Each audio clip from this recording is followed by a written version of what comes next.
नमस्कार सर्वांना.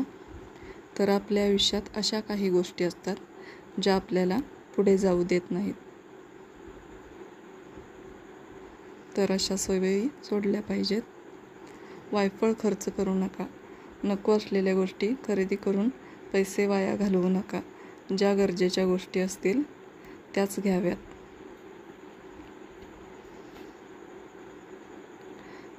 आपल्या यशाचा रुबाब आपल्या आई-वडिलांसमोर करू नका, कारण त्यांनी आयुष्यभर मेहनत करून तुम्हाला जिंकवलेलं असतं. जर कोणी तुमच्याशी वाईट वागत असेल तर लगेच त्याच्याशी नातं तोडण्याची घाई करू नका. थोडा वेळ द्या, विचार करा, नाहीतर नंतर पश्चाताप होतो.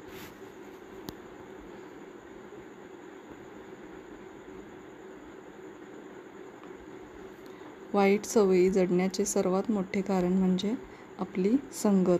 नेहमी चांगल्या माणसांच्या संगतीत राहिले पाहिजे. तुमच्या आणि तुमच्या जोडीदाराच्या आयुष्यात येणारी माणसे नीट पारखण्यात चूक झाली तर आयुष्य बर्बाद झालेच म्हणून समजा. तुमच्या पगाराचा आकडा कधीच कोणाला सांगू नका.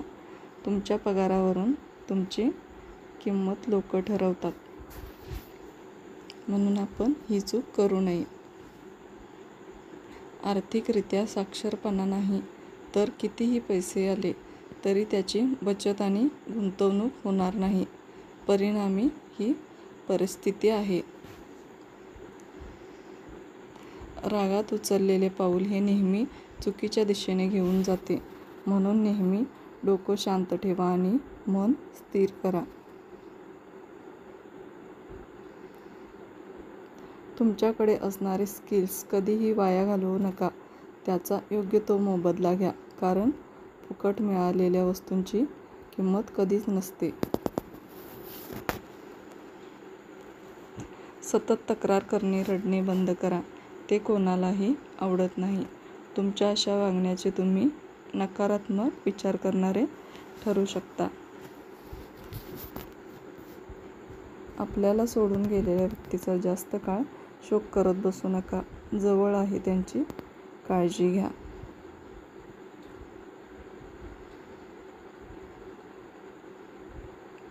आपल्या आयुष्यातून निघून गेलेली व्यक्ती परत येत नाही. म्हणूनच आपल्याजवळ जे आहे ते जपायला शिका.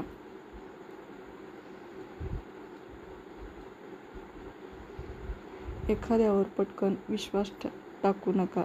त्याला नीट पारखल्याशिवाय तुम्ही त्याला जवळ करू नका.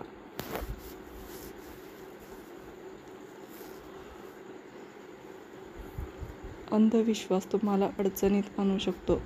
त्यामुळे आपल्या आयुष्यात येणारा प्रत्येक माणूस हा पारखूनच घ्यावा.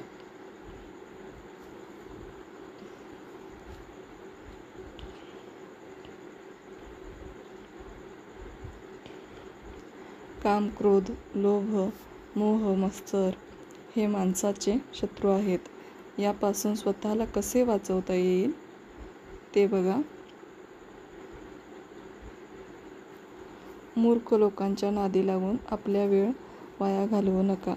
मूर्ख लोकांचा मालक होण्यापेक्षा शहाण्या माणसांचे नोकर झाले तरी चालेल.